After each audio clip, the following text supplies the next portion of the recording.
Did you just purchase a Canon EOS R7 or R10? Are you looking for some prime lenses? I've got a few patent applications you might be interested in. Details coming up, but first I encourage you to subscribe and choose all notifications so you're kept informed on the latest camera gear, news, and rumors. My friend Keith Cooper at Northlight Images discovered a patent application for some RFS lens embodiments. Let's take a quick look. First up is the Canon RFS 14mm f2.8. It has a focal length of, not surprisingly, 14.28mm and f number of 2.9. The half angle of view is 51.88 degrees and the image height is 18.20, which you're going to see is consistent throughout all the embodiments. The total lens length is 57.50 and the back focus is just shy of 11mm. The 16mm f2.8 has a focal length of 16.48mm and f number of 2.9 and a half angle of view of 47.84. Once again, the image height is 18.20mm and the total lens length is 63.19 with a back focus of 12.54mm. You can see a bit of a trend here. We're now up to 18mm, a focal length of 18.2, an f number of 2.9 and a half angle of view of 45 degrees. Again, the image height is 18.2, total lens length of 63.45mm and a back focus of 12.94. The last lens embodiment we have is the RFS 20mm f2.8. The focal length is 20.1mm, f number of 2.9 and a half angle of view of 48.31. The image height again is 18.20 and the total lens length is 63.99mm with a back focus of 11.16. I like zooms, but there's something very special about primes. I'm actually shooting with one right now, the Canon RF 50mm f1.2. And there's just something about primes. It does that one focal length very well. It does it better than a zoom. The quality, the chromatic aberration, it's always much more reduced. The image quality is better and the detail is better, but all those other negatives are generally worse off. Although sometimes focus breathing can be a little bit worse, like with this 50mm f1.2.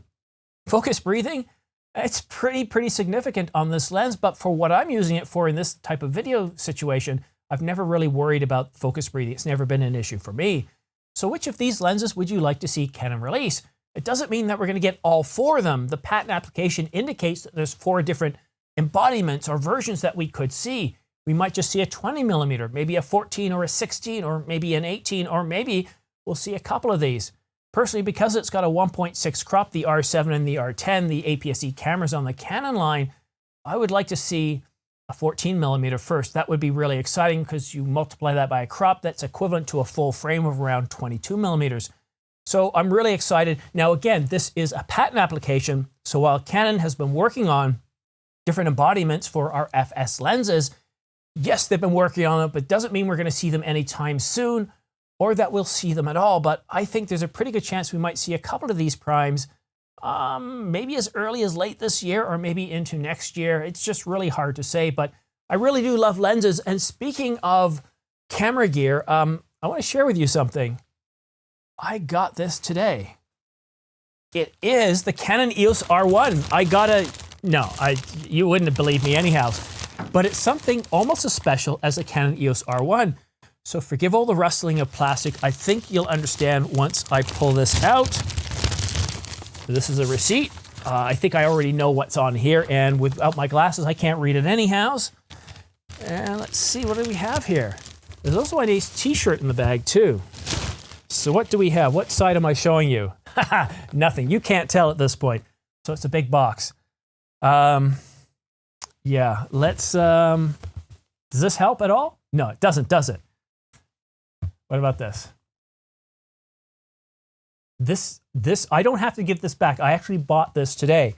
Thanks to Ian and some other people, I sold some of my gear earlier today and yesterday.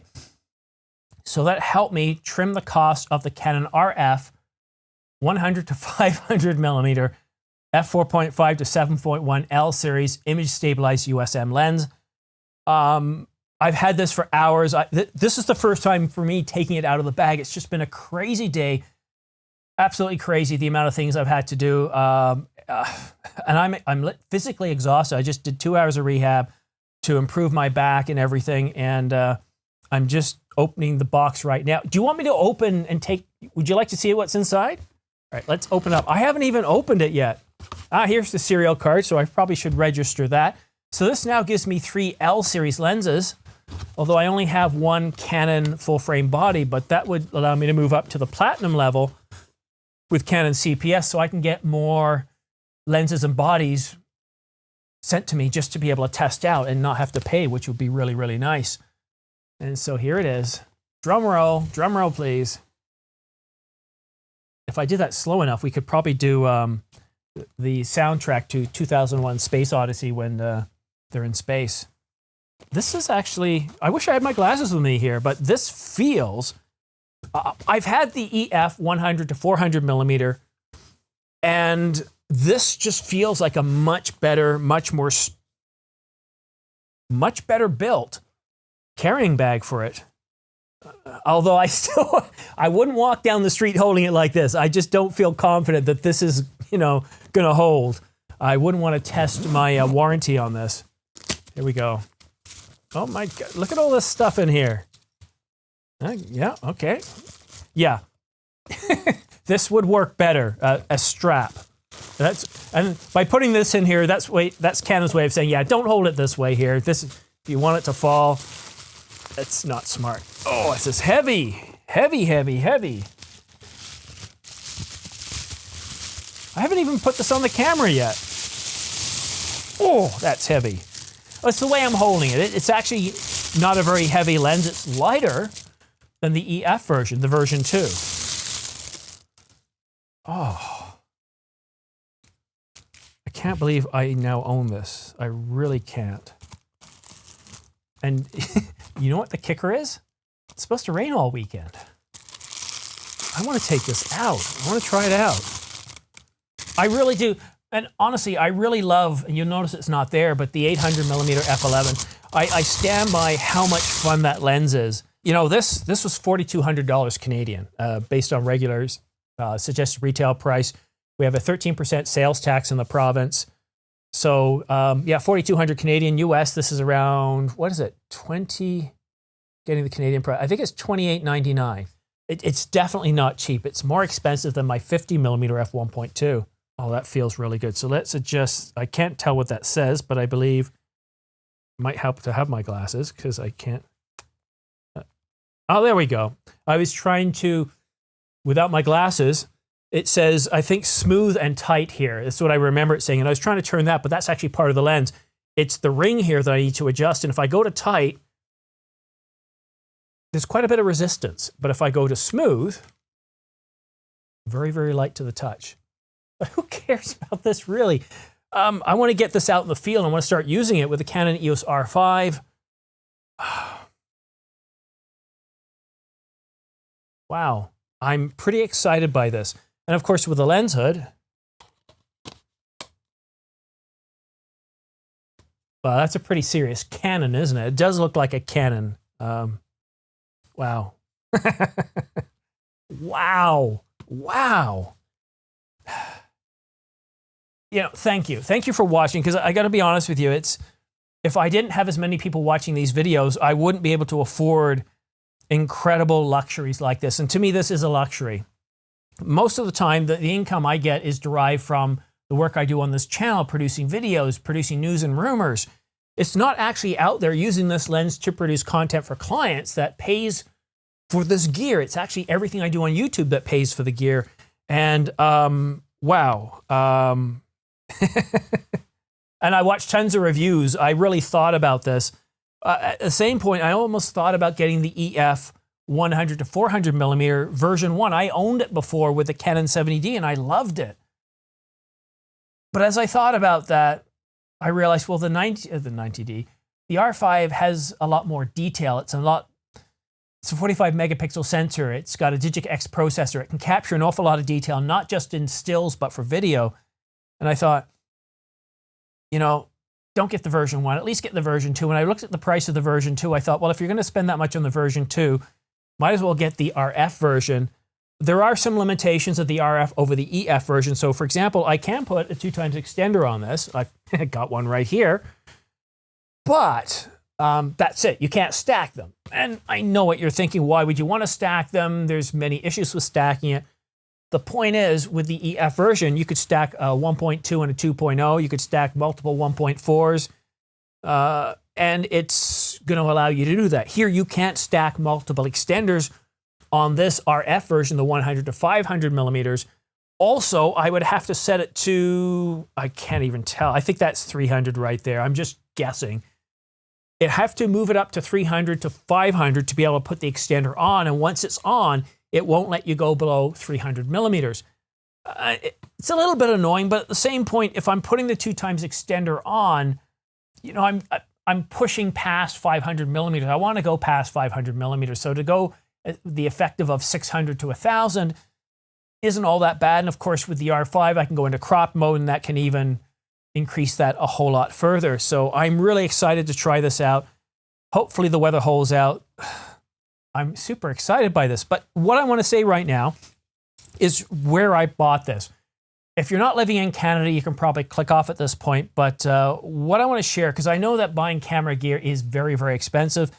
If you're a hobbyist, I was going to say like me, I'm a bit more of a professional now because I do this channel.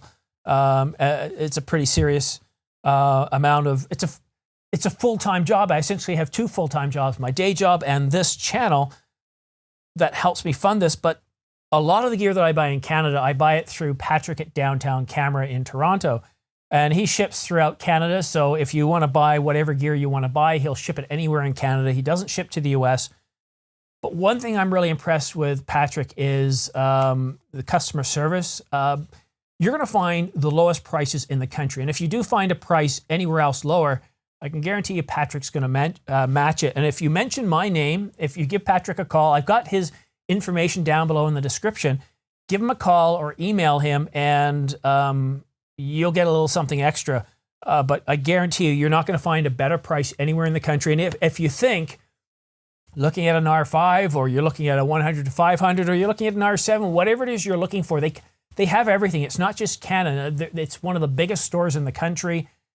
Sony, Canon, Pentax, Olympus, Nikon, they have it all. And they had these in stock. They had multiple of these in stock today. So it gives you an idea of the gear they keep on hand. So if you're interested, give him a shout. Like I said, I've got his contact information down below. And I can guarantee you mention my name, you'll get a little something extra, and you won't be disappointed. I've sent a lot of people to him, and they've all been, you know, they won't shop anywhere else now. So Patrick, thank you very much for helping me out with this today. I contacted Patrick about a week or 2 ago. I said, look, I'm really interested in this.